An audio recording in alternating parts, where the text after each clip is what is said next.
All right, everybody, welcome back. And today we're going to continue working on the crafting info window, the ability to actually craft the items now. So this is kind of what we're working towards. So without any further ado, let's jump in it and try to finish this thing up. Today's episode and others just like it are brought to you by the patrons listed on the screen. If you'd like to support the channel and future development, then consider visiting my Patreon or Buy Me a Coffee page, where you can receive various benefits such as early access to my videos, project downloads, as well as personalized support. You may also want to consider joining the community by joining my Discord server, where you can receive help from me as well as the community. So come on over and be a part of the conversation. So now that we got that all complete, I'm going to go ahead and delete this to do here. We've got that done. The update craftable info event or function is completed. So let's go ahead and set the value of the slider. So if we select the amount slider, come down here to on value change, just hit the plus. It's going to drop in the event for us.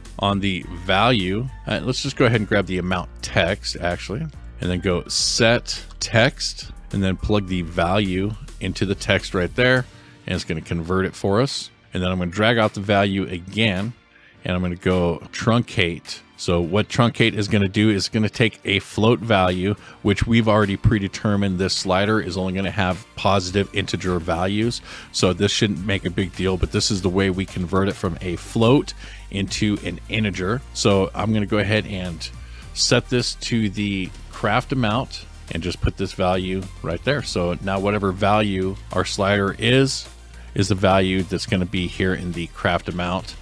And I'm going to grab the craftable item right here. I'm going to call the update craftable info.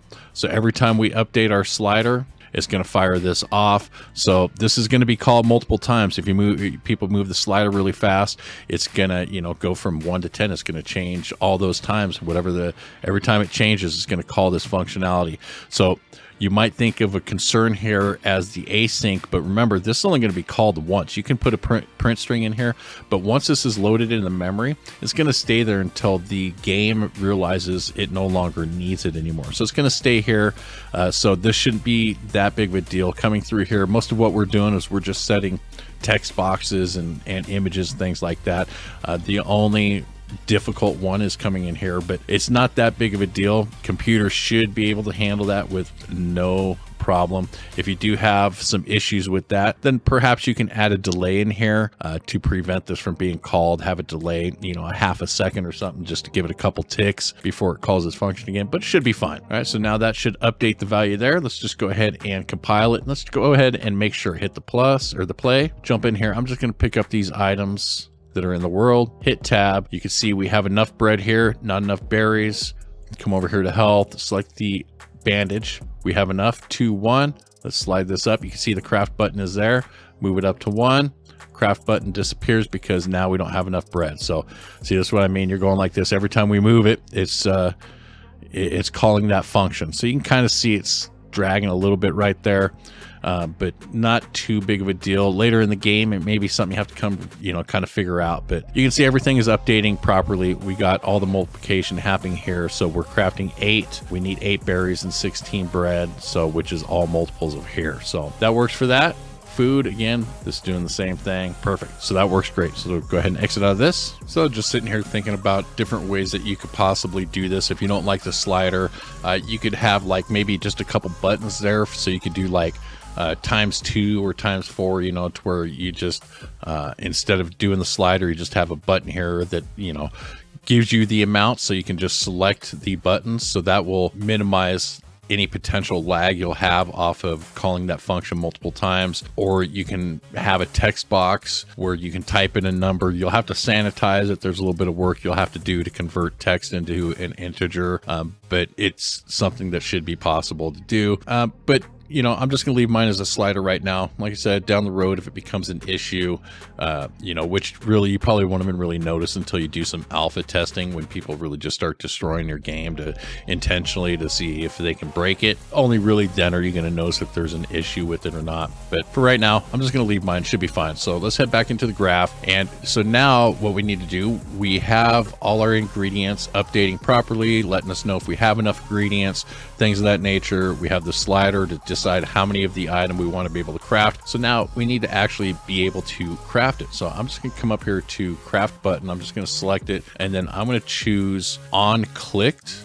Hit the plus button. There we go. Drops it in right there. So I'm going to get the player character, and now we need to make a couple interface calls. So let's head back into the BI Interact HUD that we were in earlier. And the first function I'm going to add right here, I'm going to call this one remove crafting ingredients. And you could probably put this under any of the categories that you want. For me, I'm going to put it underneath crafting, but really it probably could go under inventory because we're going to be removing in there. That's assuming that you're even organizing your functions like I am, but I'm going to put this under the crafting category. And while we're here, let's just go ahead and add another one. So the reason why I'm doing this is because it's logically you're thinking about when you press the craft button, what do you need to do? We need to remove all the crafting ingredients, because remember, we can only click the button if we have the ingredients. So this makes removing the ingredients easier, the functionality we're gonna have to create for that.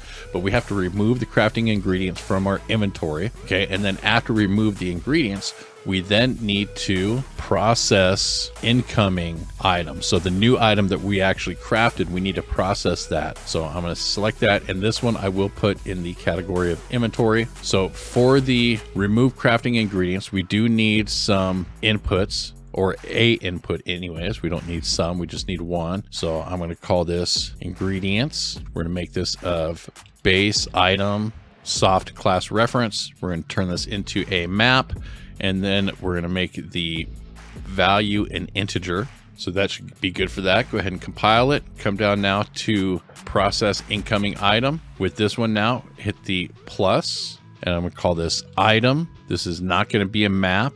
This is going to be a single, and this is going to be of type F inventory item. And that should be it for that. So go ahead and compile it now. So now we have both those. Go ahead and head back into the crafting info window widget. Now that we're back in here, I'm just going to drag off the get player character, and I'm going to go remove crafting ingredients. We're going to send the message. Then we're going to just grab our ingredients that we have over here, and that's what we're going to pass in. Next, let's drag off the player character again and go process incoming item message. And the item we want to do, I'm actually going to drag off of here, and I'm going to go make an inventory item. And what we want to do is we want to take our crafting item soft reference. Let's get it. And remember, at this point, there should be no reason why this isn't resolvable. If we end up running down into issues down the road with this, then we can look deeper into it. But chances are likely, if you're having an issue at this stage, something further upstream is the problem. It's not right here, so you haven't saved it somewhere prior. So just plug that in right there. And then the quantity will be the craft amount. Whatever we crafted the amount to be is going to be the new quantity that we're going to be passing through for the item. Leave the rest blank, plug it in. So now after this, we just need to grab our craftable item, go update craftable info, plug everything in. So now that we press a button, we remove the craftable ingredient, process the incoming item, and then we update our crafting info window. All right, so go ahead and compile it. So just because, I'm going to make sure I add a comment here at to do, build interface functions, and change this to green so it's noticeable. I'm just going to leave this for both of these. I'm not going to create two at to do's. We're going to build these up. These shouldn't be too bad. The remove crafting ingredients probably be a little bit involved, but let's go ahead and jump into that now and head over into your player character. All right, so if we come over here to the interfaces under crafting, because that's where I put mine, I've got remove crafting ingredients. I'm going to double click on that. And it's going to throw it out here into the main graph because it's an event. But remember, in previous episode, I created the crafting graph. So I'm going to Control X, come over here to the crafting graph, and I'm just going to go ahead and Control V and put that in here. So that way I can try to keep things organized. And again, just like we did a little while ago, is we need to grab our primary inventory. I'm going to drag it out here, and we need to create a new function. So let's go ahead and head over into our inventory component. All right, so now we're over here. I'm going to create a new function. I'm going to call this remove crafting items, and the input is going to be the ingredients. It's going to be a map.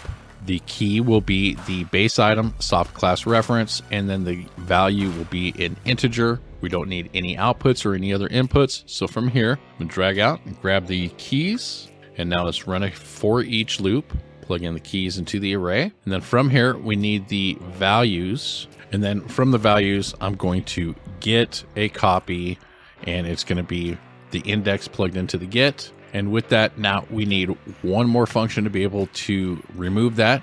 And so let's create a new function, and I'm gonna call this bulk remove item. So with that, now we need an input. We're gonna call this item. It's not gonna be a map, it's gonna be a single, but this is going to stay the BP base soft reference. We need to add one more input. This is gonna be amount, and this will be integer. So essentially this is just breaking up the ingredients. The reason why we're not plugging in the ingredients here is because we are breaking it up in advance.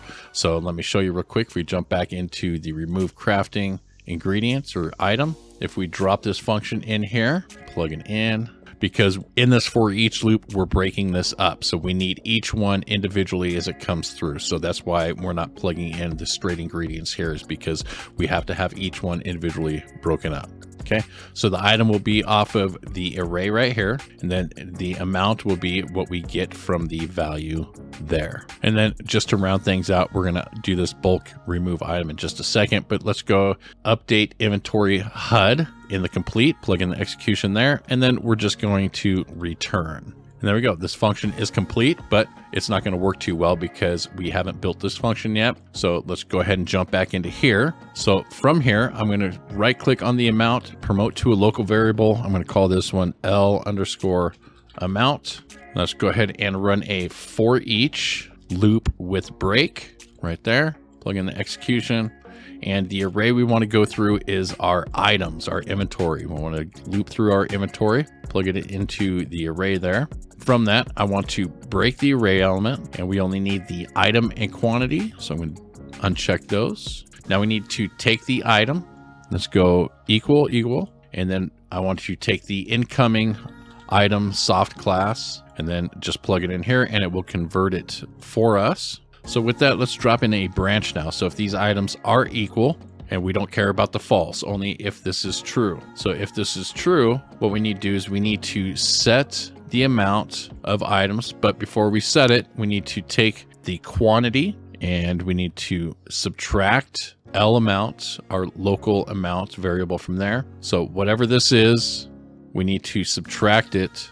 Whatever the quantity is here, subtract the L amount right there, plug it into the new L amount. Now, if the local amount variable is less than or equal to 0 branch, plug this in. So if this is true, then what we want to do is we want to take our pre-existing remove item, plug it into the true, and the item we want to remove is this item that we are looping over. So I'll just plug that into the item right there. Okay, and then we want to get the L amount again. Now I'm going to take this L amount and I'm going to make it absolute. So what this is doing is, whether this is positive or negative, it's going to turn it to become positive, because we can very much equal a negative value right here, which is intended. I'll explain all this as soon as we're done. And then I want to reset the L amount, the local amount right there. All right. And then now we're going to take this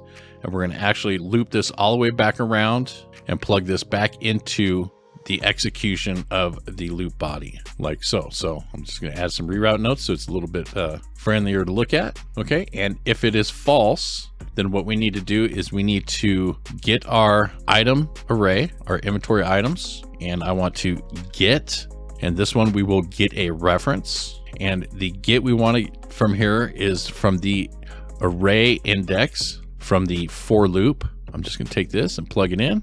Then from there, we want to set members in F inventory item, plug this into the false. And what we need to set from here is just the quantity. So, and the quantity will become the L amount. And then with that on the execution right here, we will take this and pull it all the way back and we will break out of this function. Don't worry, I'm going to explain this all to you in just a minute, the logic behind this, but let's go ahead and add in some reroutes to make it a little easier to read. And then just to finish up this function, let's just go ahead and add a return node and hook it into the complete right there. All right, so let me go ahead and explain to you what is going on here. So we're coming in, we're passing in an amount right here of how many items. This is how many items we need to remove from the inventory. So we're just going to set it to a local variable in here so we can track how many we have to remove. So let's say 5, we're going to keep with an even number here, or an easy number to remember. We're going to say 5 is coming in. So we're setting 5 right here. We're going to loop through our inventory and we're going to look for the item we're passing in. This item right here, whatever we passed in, we want to keep looping until we find this item. If we don't, if the first one comes through and it doesn't find it, then it's going to go and it's going to come back again, and it's just going to keep looping through it until it finds one that is equal to it. So once we find one that is equal to it, we come over here. Are they equal? Yes. So what we need to do now is we need to take the quantity that is in the inventory. So if we have, let's say we have 10 here right now. So we're passing in, we need 5, but the inventory has 10. So we come in here, we have 10 minus the 5 we need. We're going to set this to be 5. Is this less than or equal to 0? 5. So no, this is going to be false. So we're going to come down here. It's going to get this item that we found, and it's going to set its new quantity to the remainder, which in our case will be 5. Then it's going to come out here and it's going to break, and then we're going to be done. So we've just removed all the item that we need from our inventory, and we have 5 left over in that slot. Okay, so now come back through here again. Say we have 5 right here. We come in, we check, we found an item. Okay, yes, they're equal. We're coming in here and we're setting, now let's say this is 3. We only have 3 right here. So we're coming in with 3 minus 5. Remember, we needed 5. So this is going to set this now to -2. So now we're checking, is this greater, less than or equal to 0? Well, yes, it's -2. So that would be true. So now we want to remove the item. So we took up everything we needed from that item. So we're just going to remove it from our inventory. We've already got the function built in for that. The item we want to remove is the one right here at the beginning, or the array element within the loop. We're just going to remove that item. Then we're going to come out here and now we're going to reset this. So now this is why I said we have to run this as an absolute, because the number we still need 2 more items. So we turn this absolute, turn it positive. So we have 2 items, a +2 right here. We come back through and we start the loop all over again from the very beginning. We just start this loop again. And it's going to come back through and it's going to search the rest of the inventory. Now remember that we only get to this point if we've already checked that we have enough items in the inventory. If we didn't, we'd have to run additional checks in here. But because we already ran those checks on here, we should be straight. And I'm just sitting here thinking that I don't think we need to actually loop this back around, because we're just coming through iterating. So this is just opening up. This is almost recursive in nature. So I don't think we need this. So I'm going to actually delete that reroute node. I'm going to delete this reroute node. So we don't actually need that in here. So we will test this out in a little bit. But yeah, so it'll come up here, it'll check it, it'll set it, and we're just looping through the entire inventory. If we had that loop back around, it's going to recursively call this and start from the beginning, but there's no need to start from the beginning because we're passing through. So we just want to continue checking. But like I said, we already know ahead of time that we already have all the items necessary. So we don't need to do those additional checks. It's just going to keep coming through until it finds everything it needs. And then once we find and set everything, it's going to return and we're going to be done. So hopefully that made a little bit of sense to you. Again, yeah, sorry about that, adding that there. I'm going to have to change that on my lead project as well, but we should be straight. So go ahead and compile and save it. And if we come back here, this function as well is set. So I think that's about it. I think we can test it out. But before we do that, we do actually need a couple other things we have to finish up. Is we still have to create another function. But this portion is done. We need to head back here into the player character real quick, and we need to hook that up. So let's go remove crafting items and then just plug that in like so. And that part is good to go. So we do have one more now we need to implement. So I'm going to go inventory. I'm going to go process incoming items, and it's going to drop it out here into the event graph. And because I have this as an inventory item, I'm going to leave this out here on the main graph. So now to process the incoming item, I'm going to grab the primary inventory, and I'm going to go process item. This is a pre-built function that we created a long time ago to add new items. So we're going to process items. Well, we're going to take off of what we're passing in. We're going to put it right there. I'm going to add a reroute node because we're going to need to drag off of this and go break. And then I'm going to pull off of the primary inventory again. And I'm going to go update inventory HUD, take from the quantity. I'm going to just throw in a reroute node right there. And is this quantity greater than 0? Run a branch. If it is, in other words, we processed it, we had some coming out, just like we did before. If you're picking up something you don't have inventory space, we need to go drop item. It doesn't matter which one you call. Actually, I'm going to do that again. Drop item. And one is on the player. You can see target is BP true first person. The other one is the interface call. Doesn't really matter. I'm going to do the true first person and plug that into the true. And the item we want to drop, I'm going to go ahead and make an item struct. I'm going to take the item, plug it into the item. The quantity, we're going to pull off of right there, plug it into the quantity, and then just plug in like so. And that should do it for that. So go ahead and compile and save it. And I think that we're ready to test this out finally. All right, so I'm going to run over here and I'm going to just pick up these items, hit tab, and there you go. You see we can't craft the bread. We don't have enough berries. Health, select the basic bandage, and there we go. It's loaded up. We can craft one, can't craft two. See, we can't press anything right there. When we move it down, select craft, and there we go. You can see it remove the ingredients, gave us a bandage in here, and we have 2 bread left over. So go ahead and exit out of there, tab back in, make sure we got everything, and then that should be it. We go in here. Now again, crafting is something you can do with the inventory open. It's not something I'm going to do right now because we're going to have different crafting tables and stuff. So it's going to be important for you to have, in my opinion, for my game, everything in your personal inventory instead of right here. But it is something that can be implemented to be able to look into the to be able to craft while inside of a storage unit. Just not something I'm going to offer at this point. You can figure that out based off of everything we've done up to this point. So everything is there and working properly. Let's just go ahead and double check this. I'm going to go back out. I'm going to come in here to the map really quick, and I'm going to change this amount of berries. Go to details, quantity. I'm going to change this to, I don't know, something like 9. And then same thing with the bread. I'm just going to add a few more in here. I'm going to change this to like, I don't know, 8. And then go ahead and press play. Now I'm going to come over here and pick this stuff up. There we go. We got plenty of items in here now, so we can go up. You can see we can craft multiples of bread. Let's just do 2. Craft it. There we go. We got 2 berry breads. We've only got them so they can only stack to a size of 1. And I'm going to come down here. We could still craft more. We could still craft 1 more if we wanted to. But I'm going to come down here to health, bandage. We'll move this up. How many does it say we can craft? We can craft 3. We craft that. And there we go. We got 3 bandages, 2 berry breads. And if you click them, you can see use items just like any other item that's from within our inventory. And there we go. I think that's it for this little mini series on the info window. I hope I didn't confuse you guys too much. If you did, if you have any questions, come on over to the Discord. You can ask me over there and I'll do what I can to help you through it. But you know, I always try to be as detailed as possible in these, and I hope you found it useful. If you did, please do me a favor, go down, hit that like button. If you're new to the channel, subscribe while you're down there liking it. Hit that little bell icon if you want to be notified whenever a new episode comes out. And until the next episode, peace.